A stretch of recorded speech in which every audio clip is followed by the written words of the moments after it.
Hello നമസ്കാരം. നമ്മുടെ അനീഷിൻ്റെ അടുത്താണോ നമ്മുടെ റിയാസിൻ്റെ കളി? റിയാസ് സലീമിൻ്റെ നമ്മുടെ ഡബിൾ സ്റ്റാൻഡ് പൊളിച്ച് കയ്യിൽ കൊടുത്തിട്ടുണ്ട് അനീഷ്. അതായത് അനീഷിന് ഇന്ന് റിയാസ് സ്റ്റാർ കൊടുത്തിട്ടില്ല. ഇന്നലത്തെ അനീഷിൻ്റെ പ്രകടനവും ഇന്നത്തെ ടാസ്കിലെ പെർഫോമൻസും ഹാർഡ് വർക്കും ഒക്കെ നല്ലതായിരുന്നു. എല്ലാം സമ്മതിച്ചു. പക്ഷെ സ്റ്റാർ തരാൻ പറ്റത്തില്ല. ഇതാണ് റിയാസ് എടുത്ത നിലപാട്. ഇങ്ങനത്തെ റിയാസ് ആണ് പ്രോഗ്രസീവായ തോടിനെ കുറിച്ചൊക്കെ സംസാരിക്കുന്നത്. ഇവിടെയാണ് അനീഷ് റിയാസിൻ്റെ ഡബിൾ സ്റ്റാൻഡ് തുറന്ന് കാണിക്കുന്നത് കേട്ടോ. അർഹനായിരുന്നിട്ടും പക്ഷെ തരാൻ പറ്റില്ലെന്നാണ് ഇവിടെ റിയാസ് പറഞ്ഞിരിക്കുന്നത്. ഇവിടെ നിഷ്പക്ഷനായി നിൽക്കേണ്ട ആളാണ് ജഡ്ജ്.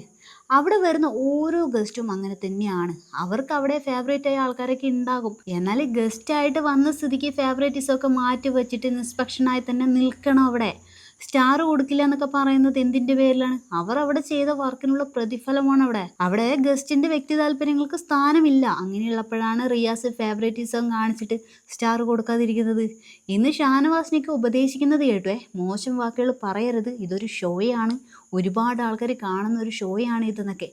ഇങ്ങനെ ഒരു ഉപദേശകനാവാൻ ഒരു അർഹതയും നമ്മുടെ റിയാസ് സലീമിനുള്ളതായിട്ട് എനിക്ക് തോന്നിയിട്ടില്ല കേട്ടോ. അത് നമ്മുടെ ബിഗ് ബോസ് സീസൺ 4 ഒക്കെ കണ്ടവർക്ക് ശരിക്കും മനസ്സിലാകുമല്ലേ.